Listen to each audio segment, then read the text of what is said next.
নমস্কার বন্ধুরা, আমি আপনাদের সামনে একটা শ্লোক লিখেছি। এই শ্লোকটি কেমন প্লিজ আপনারা বলবেন। এই শ্লোকটি আপনাদের সামনে পাঠ করে শোনাচ্ছি। জানি না শ্লোকটি ভালো হয়েছে কিনা খারাপ হয়েছে, সেটা আপনারা শুনলেই বলবে।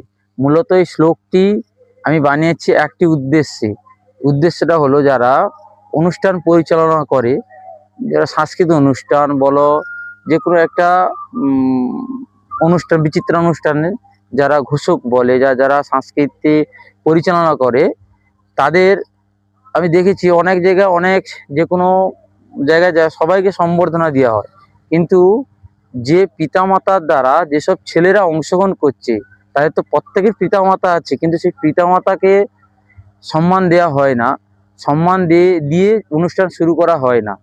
তাই আমি একটা শ্লোক লিখেছি। এই শ্লোকটি আমি লিখেছি এই জন্য, আমি একবার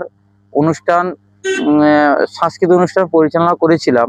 তাতে আমার মনে হলো যে অনুষ্ঠান পরিচালনার সময় যে যে ভগবানের পুজোতে আমরা অনুষ্ঠান করছি, সেই ভগবানকে স্মরণ করা হয়, তাকে করা হয়, কিন্তু যেসব ছেলেরা অনুষ্ঠান শুরু করছে, সেসব ছেলেদের তো প্রত্যেকের পিতামাতা আছে, প্রত্যেকের পিতামাতাকে সম্মান দিয়ে অনুষ্ঠান শুরু করলে সেই অনুষ্ঠান সব থেকে ভালো হয়। এটা আমি মনে করে আমি কয়েকটা লাইন শ্লোক লিখেছি। সেই শ্লোকটা হলো মূলত পিতামাতাকে স্মরণ করা, পিতামাতাকে সম্মান করা। তাই আর বেশি কথা নয়, আমি সেই শ্লোকটি পড়ে তোমাদের শোনাচ্ছি। যদি ভালো লাগে তাহলে প্লিজ তোমরা কমেন্ট করে বলো যে কেমন হয়েছে। কমেন্ট, আমি শ্লোকটা পড়ে শোনাচ্ছি। পিতা হলো বীজ আর মাতা হলো মাটি, এদের সংমিশ্রণেই আমরা জন্মেছি। দূরে থাকো বা কাছে থাকো, লহ মোর প্রণাম, করো আশীর্বাদ, হয় যেন ভালো আমাদের আজকের এই অনুষ্ঠান।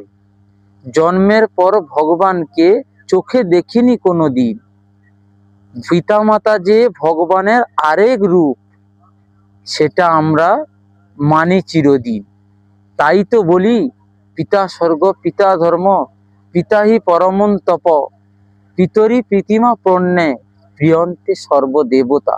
যদি আমার এই শ্লোকটি ভালো লাগে প্লিজ বন্ধুরা তোমরা কমেন্ট করে বলো, এবং যদি এরকম শ্লোক আরো আমার মুখ দিয়ে শুনতে চাও প্লিজ তোমরা কমেন্ট করে বলো। আরো আমি চেষ্টা করব ছোট ছোট শ্লোক বানানোর জন্য। নমস্কার।